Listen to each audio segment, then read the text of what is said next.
I know that if I put her head exactly in the center, that center would fall somewhere here. But because I don't want it to be in the center, I want to send it this way just a little bit to add extra space over here.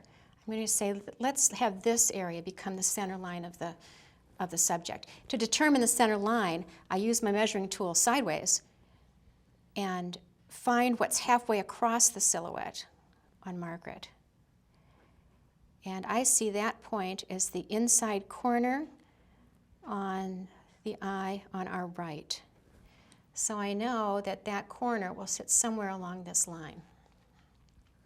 In placing the features of an adult face, I typically assume that if I'm looking eye to eye with an adult, that the tear ducts will be halfway between the skull and the chin.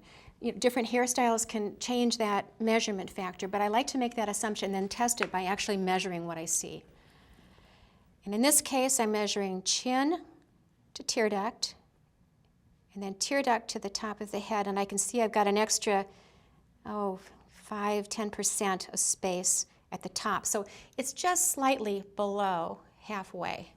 And I want to verify that I've done that slightly below halfway. So I know that the tear duct, and actually because this will be the center point of that tear duct because we've already determined that that will be in the middle of the canvas.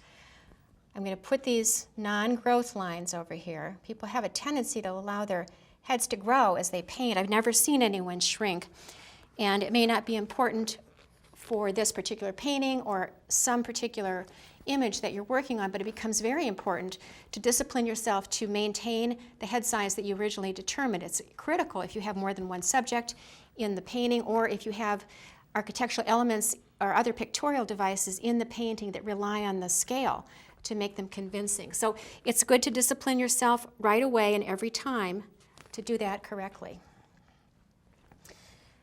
There's also a slight graceful attitude of Margaret's head, a little bit tilted this way at the top.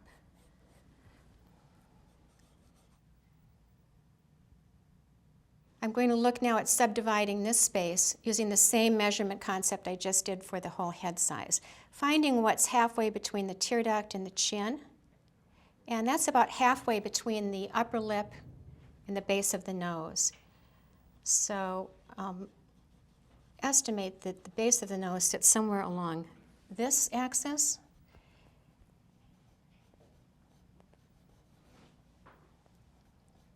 Mouth about here.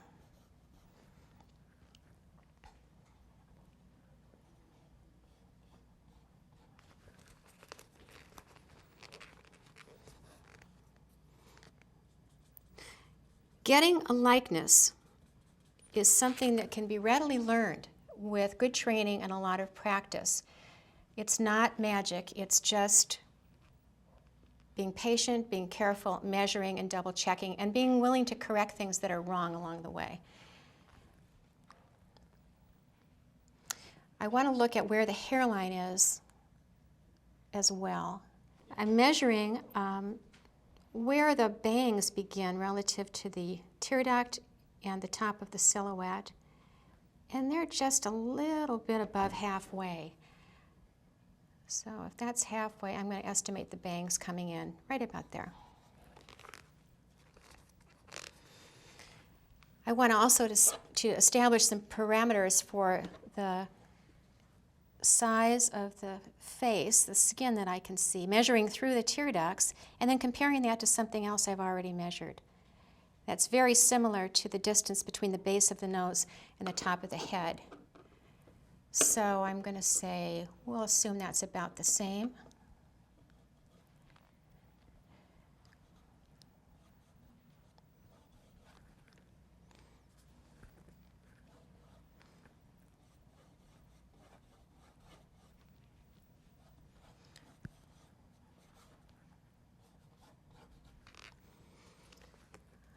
And I'm wanting to find a little bit more cheek on this area. I can see both ears, but much more of this ear than the other.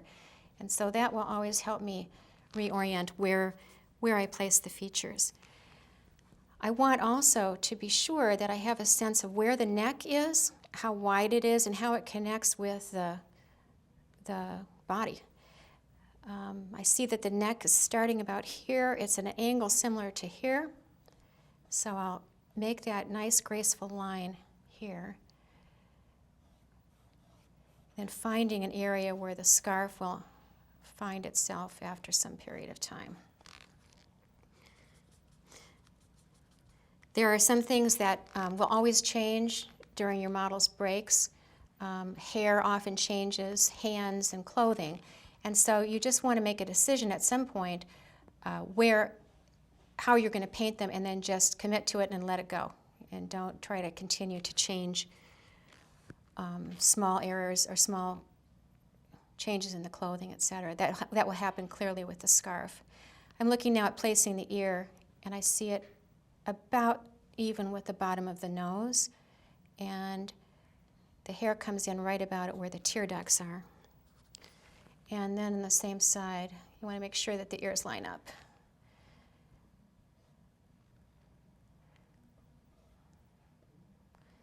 And I'm making these little drawing marks with angles rather than curves. It's easier to spend time locating where the form breaks its line and starts to curve. You can always soften them later on.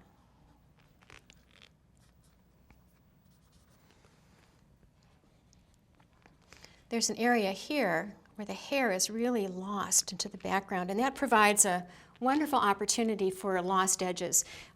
Having edge variety is what adds a lot of excitement to the painting and tends to separate beginning paintings from more advanced work. So thinking about the edges, where you want the viewer's eye to go, is key to getting your focal point placed and held in check. If all of the edges are equally sharp, it's very difficult for the viewer to know what part of the painting you want him or her to look at. And so in that case, you might as well just take a photograph and let them make their own decision. I want to just establish the general shape of the hair.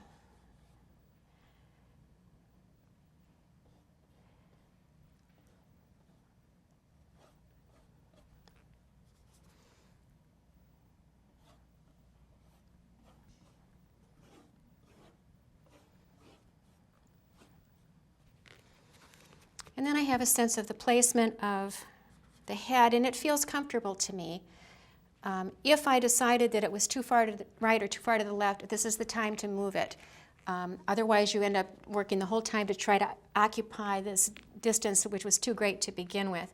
The last thing you want to do is decide you have to restretch your canvas or cut your board, although people have done it, including me. It's just not what you want to be doing. I'm going to find that nice cast shadow under the chin. There are two types of shadows. There's cast shadows and form shadows. And cast shadows, obviously, are those that are cast by an object breaking the path of the light. A form shadow is what happens when a round surface moves from light into shadow. It's a much softer edge. It's pretty uniform generally in its crispness. Cast shadows typically are marked by being sharper in the area next to the object that's casting the shadow and then becoming a little bit fuzzier as they move away. And you can exploit that in your painting to give a real strong sense of 3 dimensions. And I'll show you as we get to the shadow of the nose what I mean by that.